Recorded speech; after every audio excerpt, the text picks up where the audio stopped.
Testing. Hello. Up next, we have Eleanor Saitta, who's going to tell us how to subvert modern urban power structures.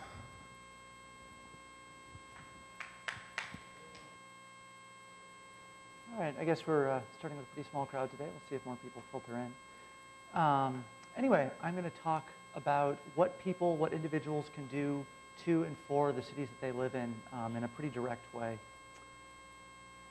So we're an urban species. As of the middle of last year, or middle of 2008, more than half of all people live in cities, which is kind of interesting, really.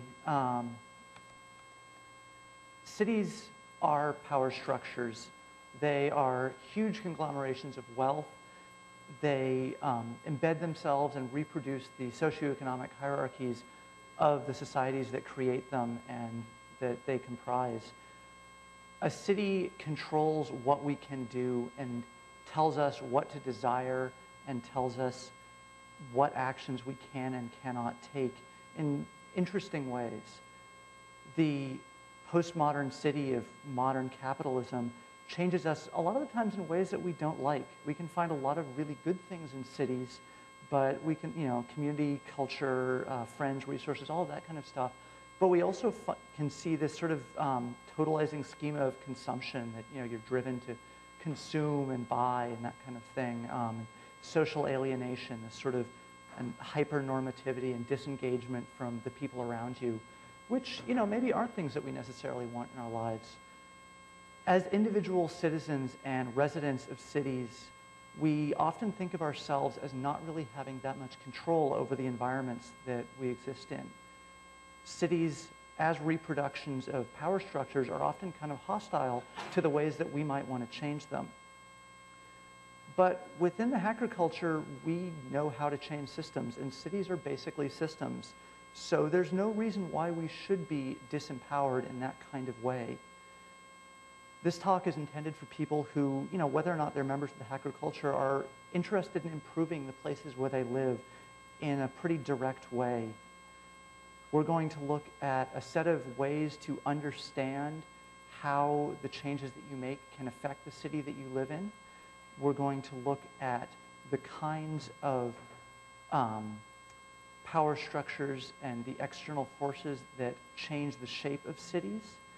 And we're going to then look at how we might react to those power structures and actually act on those cities, followed up by a bunch of examples of ways that people are doing this kind of work right now.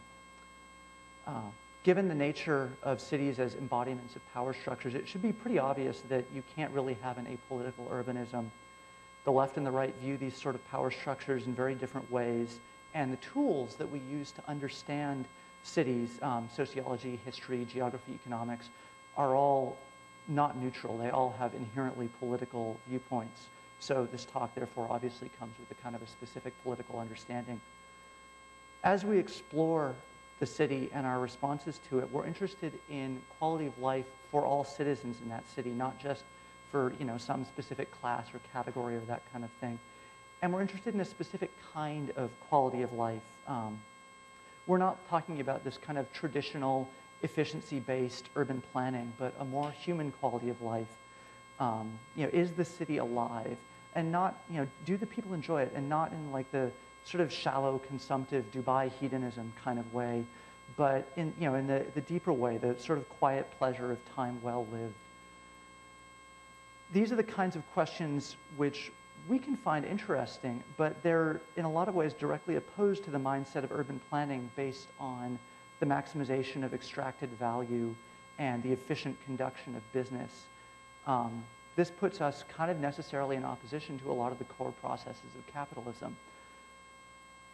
Acting as individuals instead of through commercially entrenched governance also takes a political stand. Traditional civic engagement is useful and interesting and important, but we're kind of looking to poke cities in the ribs and make them squawk and see what happens. So architects and urban planners have a bunch of different systems that they use to represent how they see cities. These traditional constructings tend to provide a kind of inhuman view of space. They're not intended to measure the kinds of structures and capabilities that we're interested in here. So they need theoretically objective tools that they can use as statistical measures of what's going on in cities, and that's great, but that's not what we want. So we're going to look at a few different schema which are more useful and more appropriate concepts for examining how we can interact with the world around us and how specific interventions can change those interactions.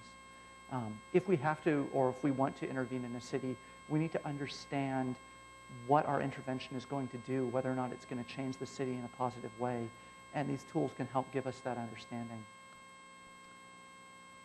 So the city that you live in is not the same as the concrete factual city, if there is such a thing. It's not the city that's outlined on the map, which is also not the real city. You deal with some small corner of the city, and so does everyone else. In New York, I have the apartment that I live in, I have the coffee shops that I work in, the hackerspace that I go make things at, the office that I spend time in, that kind of stuff. That's one facet of the city, and everyone else has a slightly different facet of the city, and they miss just as many facets as I do. The significance that I attribute to spaces and the affect and their meaning is not the same as the significance and affect for anyone else. We may walk down the same physical streets, but that doesn't necessarily mean that they mean the same things to people. This kind of difference extends further into the literal structure of cities from a geographic perspective. When people navigate, they think in terms of points and nodes and paths and regions. And those are all socially constructed entities. So I can say that, I'm walking down this street and I'm going past the bank and I'm going past the coffee shop, and somebody else walks down the same physical street and they pick out a different set of landmarks. They walk down past the drugstore and the corner bodega or whatever. So while we're walking down the same physical street, we see these as different places. I have in my head, oh yeah, this street connects to that street, and somebody else remembers a different set of street connections. And for me, that other path might as well not exist, because when I'm planning how I walk through the city, I don't see that path. So our cities can literally have completely different shapes, which is kind of interesting, because that's a purely cultural process to generate those constructions of how people understand the city.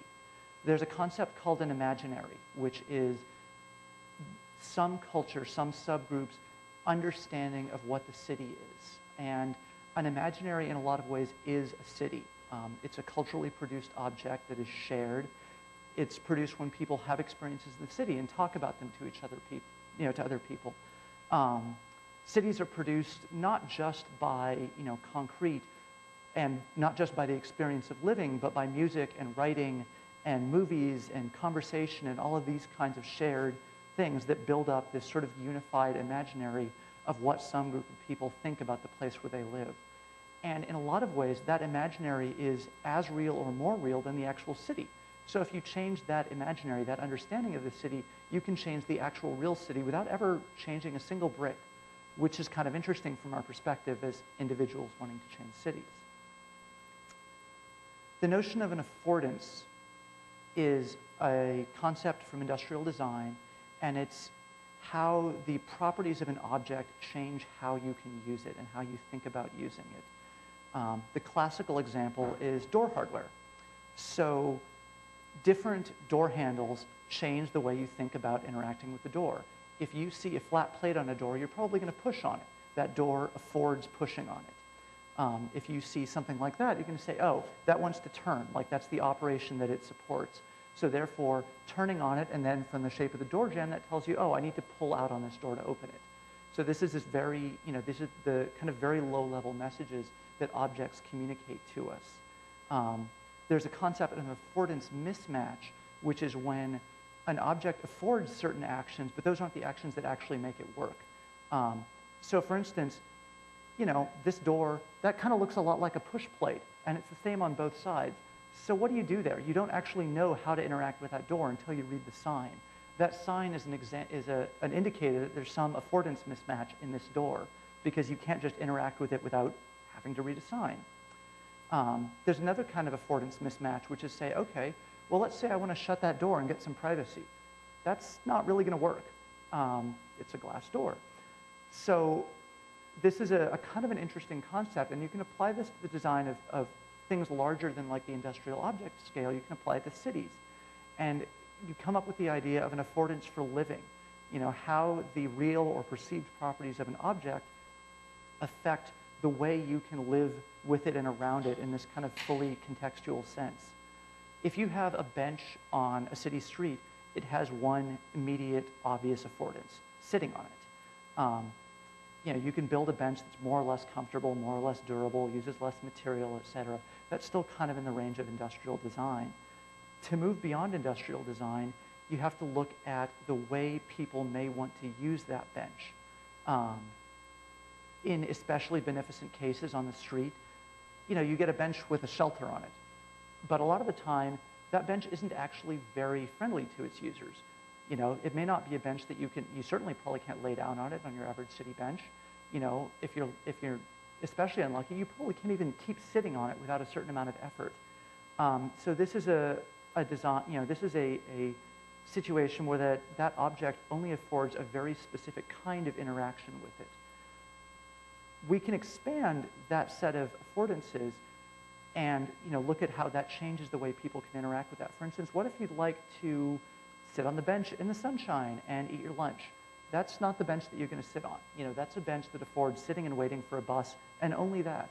And that really restricts the kind of life that you can have in the street because of that. You know, you can change this around. Let's say you make it a bench that you can sit down and lay down on. You put in a bunch of them, so it doesn't matter if somebody's laying on bench and sleeping there. Who cares? Go sit on a different bench. You know, it's facing down the street, so yeah, you can still see the bus coming, but you can also like interact with the sidewalk. You don't have your back to everybody that's passing by, so you can sort of interact with that sort of life of the street. You make the armrests kind of thick, so you can put a lunch on them and that kind of thing and eat, and it's not a big deal. And so this is this idea that you can enlarge the set of affordances that a physical object supports pretty easily. The liveness of space is our last kind of tool for understanding cities. This is a kind of complicated idea. We're concerned about the quality of experience in the cities as shaped by their built form. So we need some kind of evaluation criteria for that form. We're not looking at functional efficiency because that isn't really what we're concerned about. So we're also not looking in terms of an aesthetic judgment. We're not looking for architectural style, beauty, any of that kind of stuff. So we're looking at the degree of which a space supports everyday life. And not just the kinds of life that it supports like an affordance, but simply the quantity of life that it supports. And from Christopher Alexander, we get this concept of the liveness of a space. It's interesting that you can ask people across cultures to take a look at a single space, and they'll give you reasonably consistent ideas of between two spaces, which one feels more alive and more human. They may have vastly different ideas as far as what they want to see in that space, how they would use it, all of that kind of stuff, but they come up with the same ideas in terms of how alive it is. So you can take a look at a couple of open spaces. This is not a very living open space. I guess it's a little washed out. I don't know if we can drop the lights a bit, but it's fine if we can't. Anyway, so you've got this asphalt courtyard. It's surrounded by these really industrial buildings. There's kind of nothing going on there. This is not a space where you want to spend time. This is something which looks a lot more pleasant. It's not that different in a lot of ways. It's not that much less empty. There were trees in the previous space. There are trees here too. There's one bench, and then a lot of little subtle stuff. So this idea of changing the liveness of a space is something that isn't a big, huge change, but because it's a subtle shift, it means that small actions on the part of people can frequently affect how live a space feels like. So now that we've got some tools under our belt to understand how our actions might affect the city, we can look at the context in which we're acting. We need to understand why cities take the forms that they take in order to do this. So first we'll take a look at some kind of macro scale economic pressures. And then in the next section, we'll look at their more concrete ramifications. An understanding of the forces that have historically shaped urban space is really useful as far as giving us this context. A city can be defined by the economic activity that it supports. The city supports this activity. The activity generates the city in kind of a loop. People congregate for a lot of reasons, but in order to live, they have to trade with one another. So that's a part of every city. Even in very, very anti-capitalist de jure policy regimes, people still trade, and trade still shapes cities.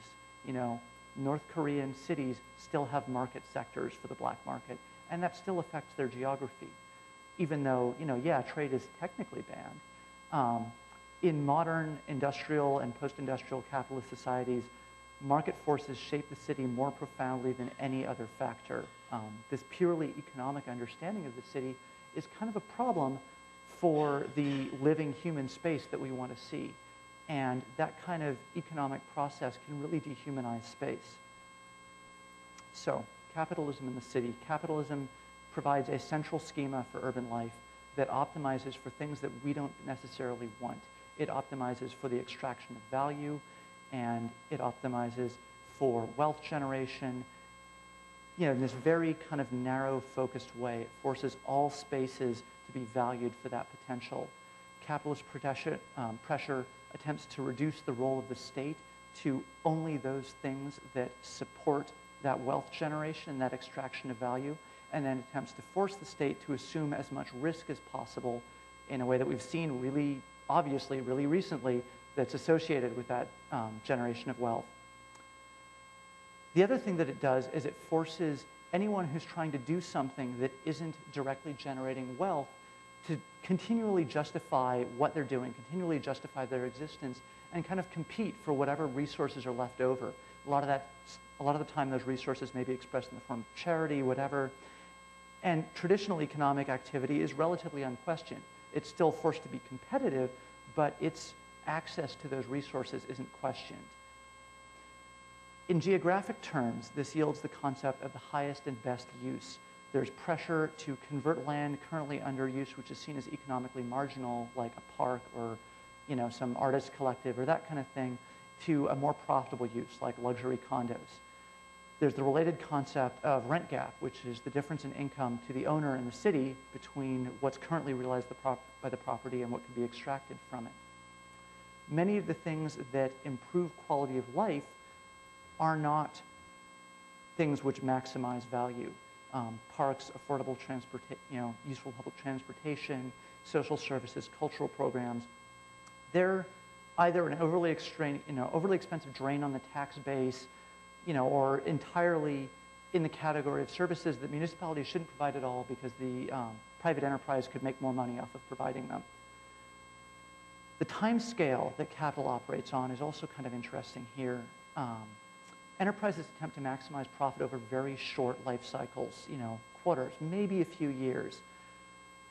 Enterprises operate in a way that they're willing to frequently destroy long-term resources for short-term gain. Many of the things that generate quality of life act very slowly.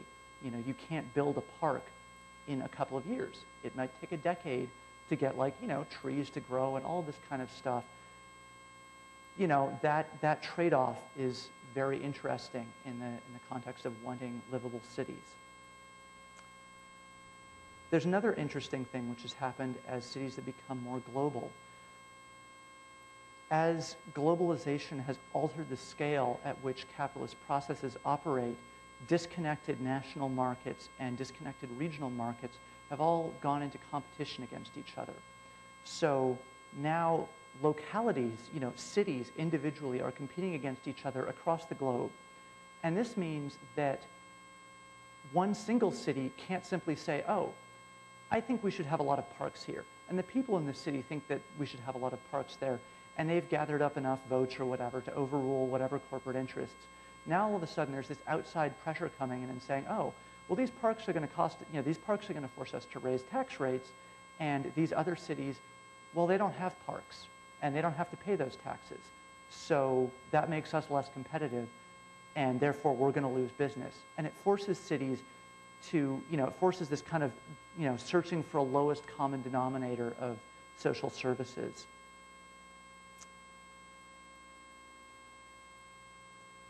The end result of a capitalist economy is the concentration of wealth in an increasingly small owning class. This is an inescapable structural effect of the way capitalism works, especially in modern post-Fordist capitalism. This causes a couple of problems, which are pretty closely related. The first is that the working class isn't necessarily so happy about this. So the state and capital have to control the working class in order to get them to keep kind of going along with this whole game wherein they get things taken from them and given to other people. And then they have to do something with all of that money. You know, you end up accumulating a whole bunch of capital. You have to do something with it or it causes its own kind of corrosive effect of just sitting there. There are a bunch of different tactics and strategies that have been come up with for the first problem. You have the public education system, you have mass media. There's also an interesting tactic which affects both, which is large-scale urban renewal, which is a way to enforce class boundaries. It's a way to break up the working class, and it's a way to provide a very effective capital sink and to kind of literally concretize those long-term economic gains. This first happened on a really large scale in Paris, starting in 1852. Baron Haussmann, under Napoleon, bulldozed, or, well, had work gangs tear down much of the old medieval Parisian working class neighborhoods. And they put in all of those wonderful broad avenues that Paris is so famous for, which were designed, among other things, to efficiently move troops within the cities to put down internal rebellions. And of course, all of the working class neighborhoods and all the working class slums reformed elsewhere in the city because they hadn't actually fixed any of the conditions that caused those to arise. Those people still needed somewhere to live. They had even fewer resources now that their houses had all been bulldozed. It just kind of made their position even worse. And then the other thing that they did is they built housing for the bourgeoisie along all of these nice avenues, which provided this really, really visible class barrier and, you know, kind of reinforcement of class status there. And a lot of work there went into regularizing the city and to the point of like perfecting the spacing between each tree on all of those boulevards, you know, really to a surprisingly deep level. None of this was accidental. The language used to describe the work being done was really, really plain about its intentions. This got repeated by Robert Moses in New York City in the mid-20th century as the butcher of the Bronx. In his words, when you operate on an overbuilt metropolis, you have to hack your way with a meat cleaver, which he did when he put in the Bronx Thruway. So massive urban renewal projects are getting less common, at least in the modern industrialized West. On the other hand, they're still happening in other parts of the world, and they're happening on a smaller scale in the West too. If you look at the current Olympic redevelopment work in London, it's the exact same thing. You know, they have better PR now. They're not saying what they're doing as openly, but they're doing the exact same thing. The concept of eminent domain, which is the legal tool which is used to do these kind of property seizures for these large-scale redevelopments, has actually been getting stronger. In it was 1997, sometime recently. There's a landmark case, Kelo versus the City of London, where the City of New London, Connecticut, literally seized a bunch of houses to build a completely private pharmaceutical factory, which has now been abandoned. You know, this was not seizure for public use, which is the usual justification of eminent domain.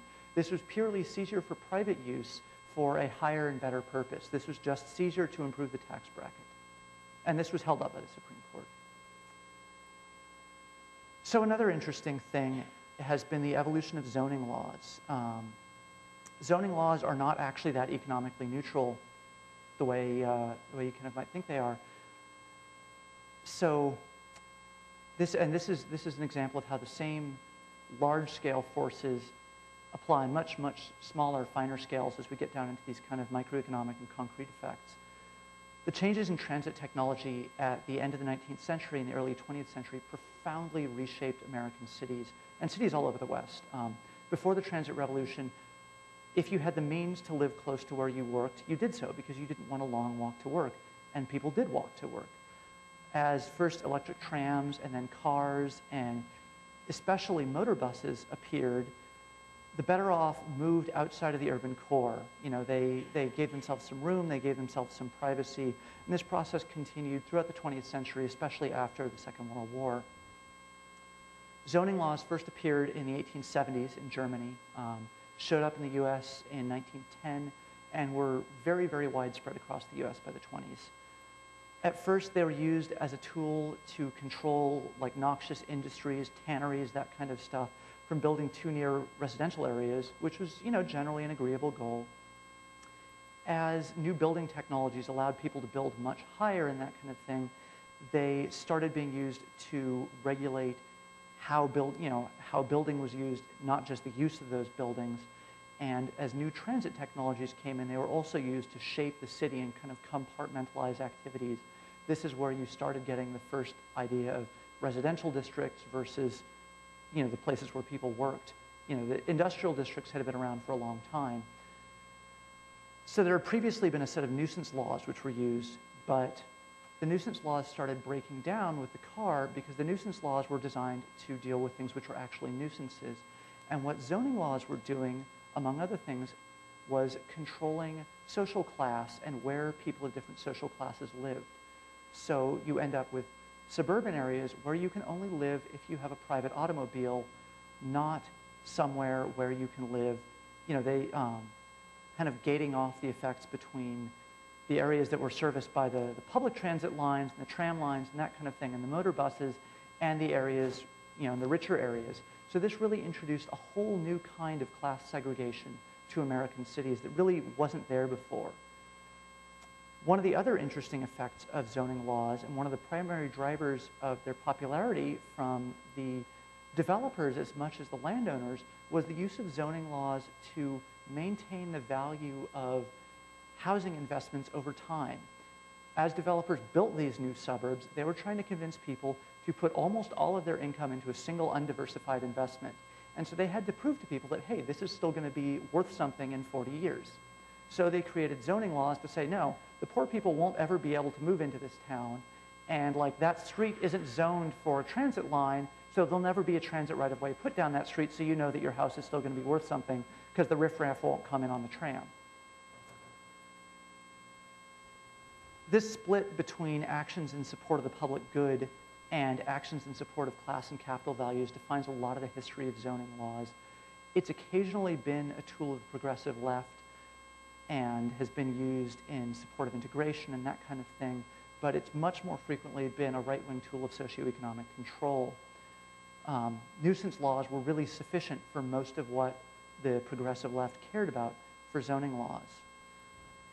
Specific tools for class segregation in zoning have included things like minimum lot sizes and minimum house sizes, so that no, you can't build less than a 3,000 square foot house on this lot, so you can't build cheap houses here. Prohibitions against multifamily residences, even if they're following like the same typology of the rest of the neighborhood. Land use patterns which require car ownership and eventually like per person car ownership, where you can't just simply have a family car, everyone has to have a car.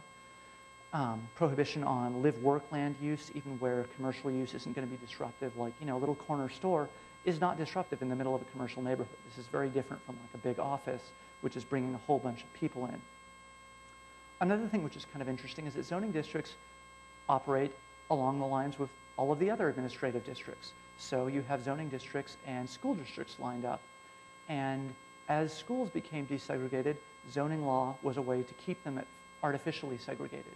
So if you have a zoning region which says that no, in the region of the school district, you can only build these very expensive houses, and that lines up with the school district, well, gee, assuming that you still have racial divides which largely mirror class divides, you're going to end up with a very racially divided school district, pretty obviously, but you never have to explicitly segregate that school. And yeah, there may end up being one or two people who are kind of crossing that line, but you can enforce that line socially pretty easily at that point. As recently as 2006 in the US, the state has actually forced families with unmarried partners out of houses they owned for violating zoning laws against multiple adults sharing a residence. So this kind of thing isn't just historical, it's still happening today pretty actively.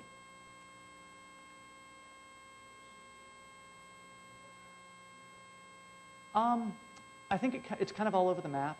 I mean, in general, towns that have more money are more likely to use zoning laws as a weapon. One of the other things which is happening is that as progressive organizations are challenging this kind of class discrimination through zoning, you're now getting things like growth management regulations, where they basically say, well, fine, if we can't have the zoning laws the way we want them to be, nobody can build anything new. And the environmental left has actually been pretty complicit in a lot of this, because yeah, okay, so we don't want new construction because we don't want new suburbs being built because that's not really that great for the environment. But we're actually sometimes acting in concert with those class restrictive zoning laws there. Where zoning laws haven't been effective enough, you're now getting homeowners associations founded by the initial developers, again, as a way of communicating to all of the new landowners that, yeah, your investment is safe, we can guarantee a much higher degree of conformity, like, no, nobody can paint their house pink here, that's not allowed. The kind of thing you could never get pushed through a zoning law, but they've found other ways in as the zoning laws prove to be insufficient tools. So when you have legal structures which are intended to mirror and support class and social structures, one of the things that you frequently get are exceptions and a process of like, oh yeah, you have enough money, you're somebody we like in some way or another, so therefore we're going to kind of let you get by this rule. And that concept is built into zoning laws. There's the concept of variance. So planning boards will simply say, oh, if you either convince enough of your neighbors, or in urban areas a lot of the time, if you provide some set of incentives. So if you build some public space, we'll let you build a taller building. So now you get all of these skyscrapers which have these public space plazas in front of them. And it's interesting if you take a look at those plazas as, from our perspective of living in dead space, these are not living spaces most of the time. You get the skyscraper and in front of it, it has a quarter acre of completely bare cement. And there's a bunch of private security guys standing around and video cameras and signs telling you, what you can and can't do in this sort of private space. This is not space that's friendly, and this is not space that the developer wants anyone to actually use. If they wanted people to use this space, they would have put facilities into that space to make it hospitable. Sometimes you do get places where the developers have put all of those kinds of facilities in and made it really nice. And then they'll design the space so it's like, okay, yeah, it's technically public. And if you know that you need to take this specific elevator up to the 8th floor and then there's this nice terrace garden up there, yeah, it's public space, you're welcome to come use it. But it's designed to look like private space so that unless you know it's there, you won't use it. And thus it kind of keeps the riffraff off the streets out of that sort of space and preserves it for the use of the tenants. Gentrification has been one of the primary drivers of social change in urban cores in America for at least the past 50 years. After World War II, capital in America, and to a lesser degree in other Western countries, shifted from the cities out to the suburbs. The urban core was suffering due to neglect from the Depression and from the war, and a lot of the housing stock was in really bad shape. In the US, the GI Bill allowed vets returning from the war to buy in and get their own houses and that kind of thing. But insurance companies that considered urban housing stock to be relatively risky as an investment frequently wouldn't underwrite policies for houses in the city. The urban cores were also still designed around the streetcar, and it was hard to change those around to accommodate the whole new love affair with the automobile. They still are designed around streetcars. And so this really accelerated this trend that had been started by zoning laws and that kind of thing of everyone moving out of the urban cores. Once all the capital and all of the inhabitants who didn't have any other choice were outside of the downtown cores, then all of those urban centers became exactly as undesirable as they'd been made out to be. In the 50s and the 60s, you ended up with a counterculture movement moving into this vacuum. In the cities, they found cheap space, which allowed the kind of freedom that they couldn't have in these suburbs, which were explicitly designed to be very conformist. So, and okay, so they didn't have the services, they didn't have the stability, they didn't have other things, but they were willing to tolerate that lack in exchange for that freedom. So they found the kind of affordances, for the lives they wanted to live. So sometimes they take over abandoned properties, but a lot of the time they did displace existing residents. As new businesses moved in to serve this new clientele, They frequently displaced existing businesses, especially as these people started moving in larger and larger numbers. And eventually somebody said, hey, gee, that little downtown neighborhood, that's actually kind of a cool place. And so the next wave of people with slightly more money moves in. And all of the people who the urban pioneers, many of whom kind of had access to outside resources, they weren't of the same social class exactly as the people who they were moving in with. They didn't mix with those circles. So they'd already kind of pushed out the first wave, then they themselves got pushed out. And this process, repeated and repeated and repeated. And they move on to the next, underprivileged neighborhood, whatever. So this example is prototypical in the US. It's occurred all over the place. And this is actually a process that has been occurring for a long, long time. This is not unique with modern society. This has been happening at least since the 1700s. Vienna, after the First World War, is a particularly interesting example of this sort of thing because of the city government's response. So Austria was being suddenly forced to compete on the world market, see this whole kind of idea of coercive efficiency, after the fall of the Ottoman Empire. And they had a really tight supply of housing in Vienna. In response, and there were very strict limits on what the larger Austrian government would let the Viennese government do. So in response, they enacted a payroll tax, and they bought a third of all property in the city, and they put up public housing, huge, huge number of public apartments.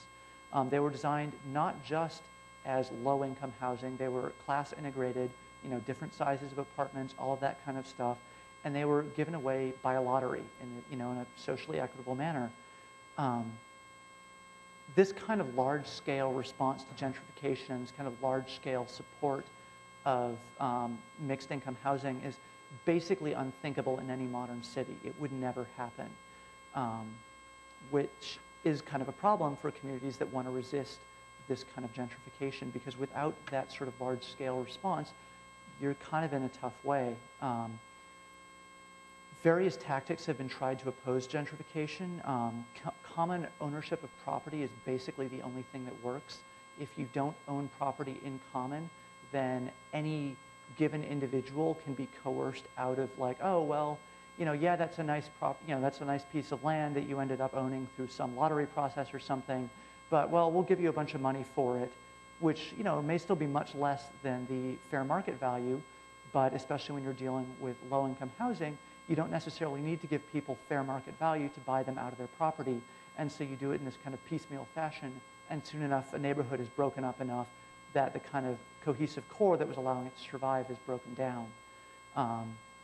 The problem with collective ownership is that you need a lot of money to get it going, and you need a lot of money very quickly. This is one of the places where the time scale of capitalism really comes into effect.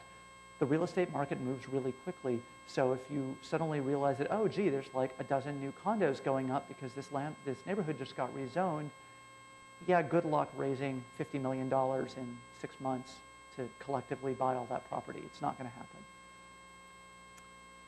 As we look forward to increasing oil shortages and all of this kind of bubble-driven chronic suburban overbuilding really starting to kick in, the motion from the suburbs back into the urban core is just going to keep accelerating. We've seen the suburbs become somewhat depopulated. They're really kind of no longer the cool place to live. And that's just going to drive gentrification that much faster. So we're going to end up, in an inversion of the previous state where you have an urban core, which is once again very wealthy, and anybody who doesn't have the money to be in that urban core is going to be completely marginalized out on the periphery.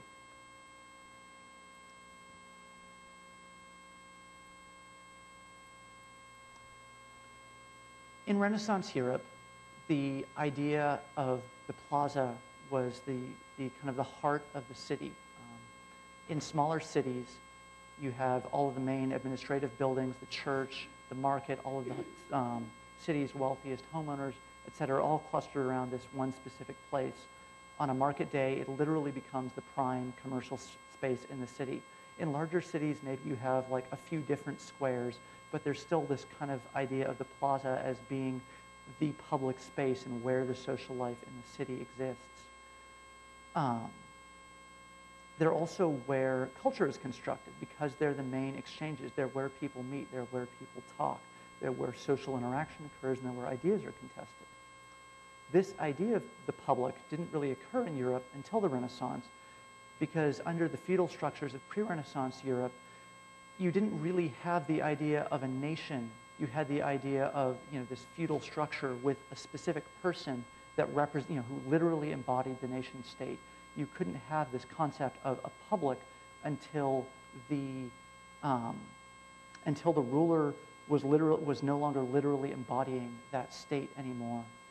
The public is in many ways a child of the bourgeoisie because the rise of the merchant class was what allowed that idea of the public realm, of public debate, of that kind of thing to come up as the merchant class got enough power that you could have meaningful public debate, meaningful exchange of ideas, and as all the power structure wasn't following this strictly feudal hierarchy, which is kind of interesting because in a lot of ways the market economy is what's undermining the public now. So any space where you can't have divergent ideas, where the introduction of those ideas can be restricted in a blanket way, can't be considered a public, cannot be considered a public space. That's what defines public space. You don't necessarily have to tolerate like harassment, that kind of thing, but religious proselytization, yeah, that's very much part of the public. Protest, political campaigning, all of those are activities that have to exist for there to be a meaningful public sphere. Access to public spaces has been historically restricted to a pretty small segment of the population. So it's not, it's not that the public space has become purely more restricted over time. Prior to the 19th and 20th centuries, women frequently had little or no access to public space, frequently even by law. Similar lines are drawn on race, ability, sexuality, all sorts of other identity categories. This contestation of public space on social category lines is one of the things that distorts that public space. In modern society, public space is theoretically defined as space where no one group has any greater access. However, the kind of social enforcement of access restrictions that's come about partially through capital and partially just through other existing social pressures makes this de facto not true. Many restrictions on the use of public space are only really enforced depending on the social group membership of the offender. If you see some rich white guy in a suit laying down and taking a nap on a bench in a park, yeah, the cops are probably going to leave him alone. If you see a poor person of color doing the same thing, yeah, they're probably going to get hassled. So, there are definitely questions about how public space gets to be, but there is still this concept of equal access, which is theoretically at least enshrined in law today. As the social center of the city, public spaces were really desirable frontage for retailers, especially those areas that are frequented by the upper classes, by the people who have money. So this creates, all of a sudden, this other axis of distortion where the mechanisms of social control are brought into play to ensure the economic fluidity of those public spaces, where you don't want anything going on in those public spaces. All the people who are fronting them, who may be paying for their upkeep, don't want anything going on in those public spaces that makes it harder to sell goods. In the early 17th century, you had the first private creation of public space, which wasn't really that long after the concept of the public. The Earl of Bedford built Covent Garden in London. The first large, truly private spaces mimicking the social function of public spaces were built during the 19th century. Suburbanization, though, was what really drove the explosion of private spaces that mirrored the affect of public spaces.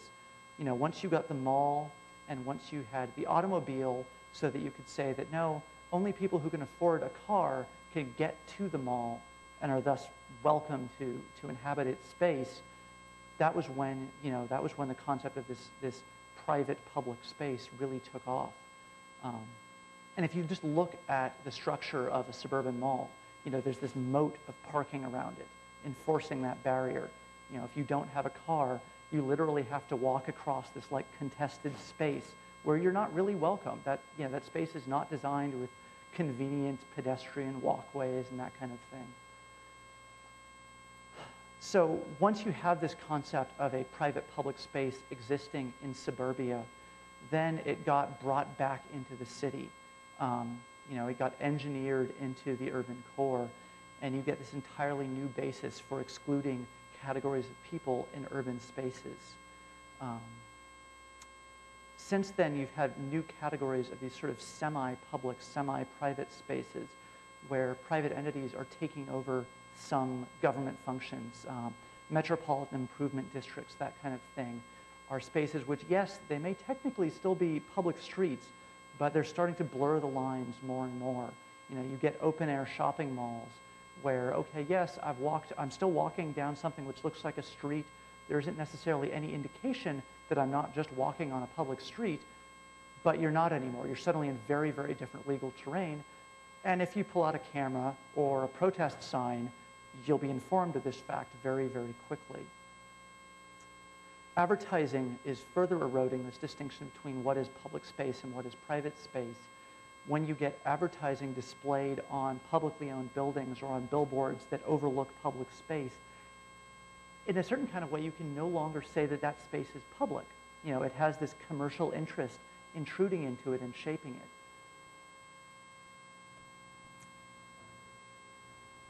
So the history of architecture, in a lot of ways, can be seen as a history of social control. Whether you're looking at, the first kind of megalithic structures, ancient city walls, medieval ghettos, all of that kind of thing, a lot of it can be viewed pretty productively through a lens of fear and control, especially a lot of the elements that we've been talking about like zoning law and suburbanization and large-scale urban planning and that kind of thing. So there are a couple of specific elements that merit specific consideration here. The continuing increase in social fear throughout the modern period has been driven in a lot of ways and expressed architecturally by this rising commercial access into rising commercial control of space. Looks like I'm running a bit short on time, so I think I'm actually going to skip through this one and get on a bit to responding with the city. So looking at this picture, you end up with a pretty bleak viewpoint of what the city looks like. This is not necessarily entirely unwarranted, but it's not necessarily as one-sided as it seems either. It's not a total control of life. It's not a total distortion or anything like that. And municipal governments are starting to come around to the idea of the importance and the quality of life and that kind of thing, even if it's fairly narrowly defined. Large and small scale civic involvement remains important, but there's a lot that we can do a lot more directly. So what right do we have to act on the city? The way we can justify our intervention in the city is basically through this idea that the city affects our lives very directly. As the city affects our lives, therefore we must have a right to speak back to it. This is a form of free speech. It's a form of this kind of fundamental right to self-determination.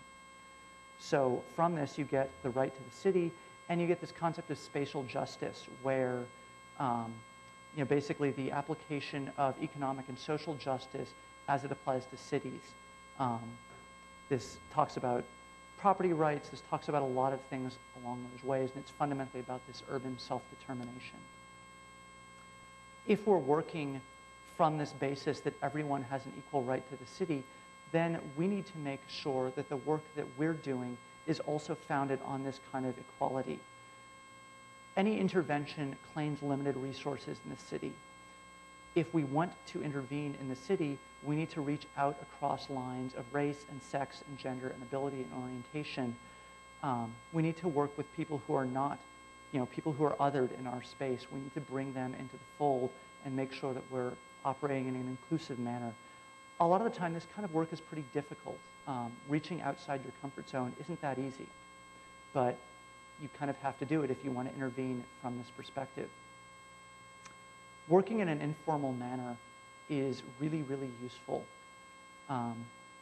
Mechanisms of social control are built up around these very kind of lockstep, procedural, process-oriented policies.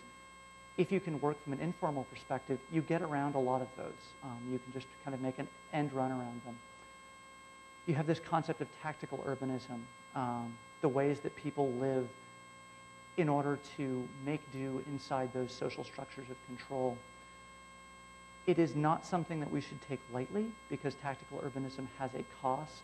You get the idea of an informal economy, which really does mean that people who don't have a choice but to operate in those informal spaces don't have a lot of the kinds of security that we take for granted in our jobs. You know, if somebody is an unlicensed street vendor, they can be shut down at any time. However, they can also act in spaces where we can't.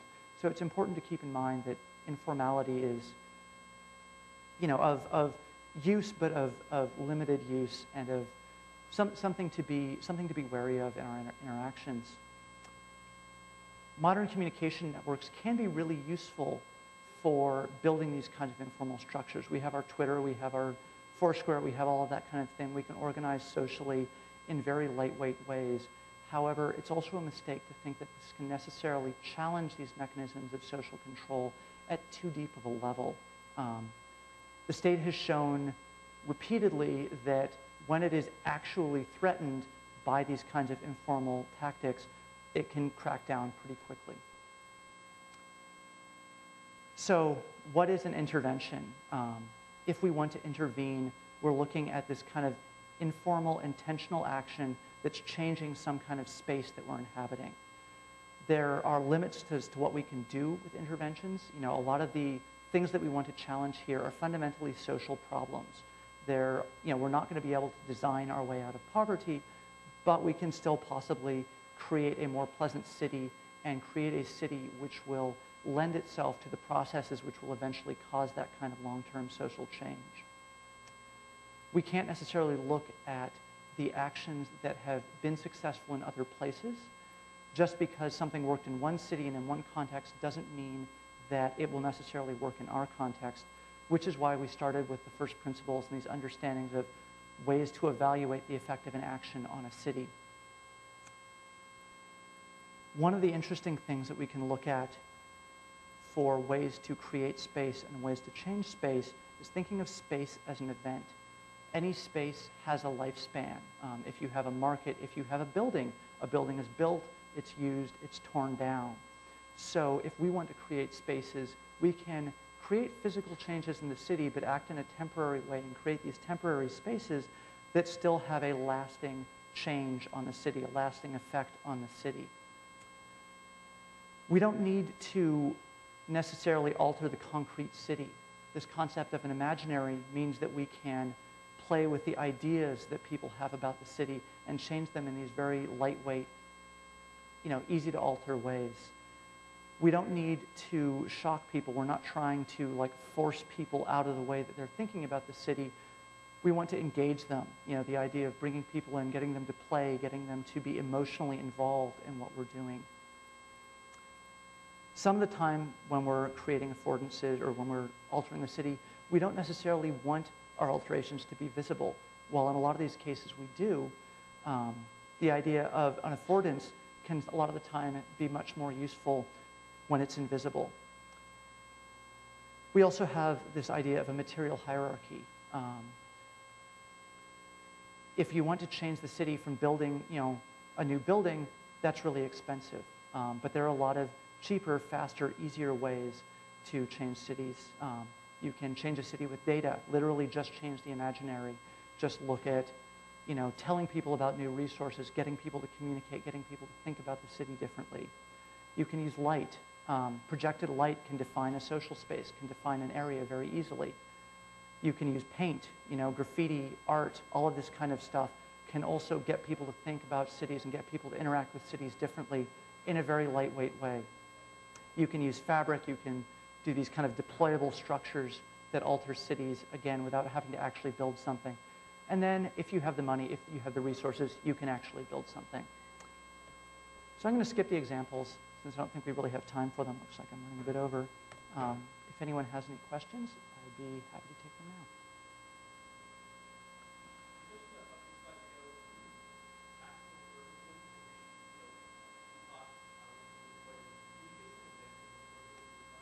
So one of the things that where that was coming from, so if you're in a position to create an event on the street and you're not going to get city permission, you're not going to get permission from any of the various bodies that you're supposed to, yeah, a lot of the time you can probably get away with that. However, if you've gone and reached outside your community and you're bringing a whole bunch of different people in, some of those people may be in a lot more trouble than the average, white hipster, when the police get annoyed at a flash mob. And so that's something that it behooves us to be careful about when we're performing those kinds of actions. Thank you. It's a very interesting talk, but I'm afraid that's all we have time for now. All right.